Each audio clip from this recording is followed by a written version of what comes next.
সকাল থেকে অনেকগুলো পাম্পে আমরা ঘুরে ঘুরে বেড়াচ্ছি, কিন্তু কোনো পাম্পে তেল নাই। পাম্পে যাওয়ার পর সিরিয়াল করার পর তারা পাম্প বন্ধ করে দিয়েছে, আমাদেরকে তেল দেয়নি। গাড়ি হলো 13,500, আমার 9,000 তেল দিচ্ছে।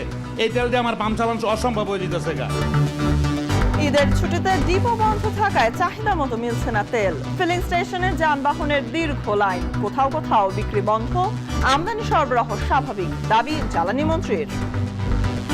জনগণের সহযোগিতা প্রয়োজন, তাদের যাদের যা প্রয়োজন তার চেয়ে বেশি না নেওয়ার জন্য আমি সবাইকে অনুরোধ করব। ছুটির শেষ দিনে রাজধানীতে ফিরছেন নগরবাসী। সিগন্যাল ত্রুটিতে কমলাপুর রেল স্টেশনে শিডিউল বিপর্যয়, সড়ক ও নৌপথে স্বস্তি।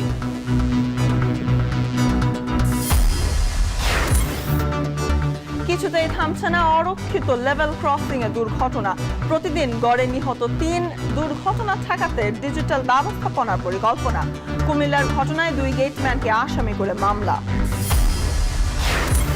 অনিয়মের অভিযোগে শ্যামলীর ডক্টরস কেয়ার হাসপাতালে স্বাস্থ্যমন্ত্রীর অভিযান। সিলগালা করে রোগীদের সরিয়ে নেয়ার নির্দেশ। কাল থেকে অন্য হাসপাতালেও অভিযান।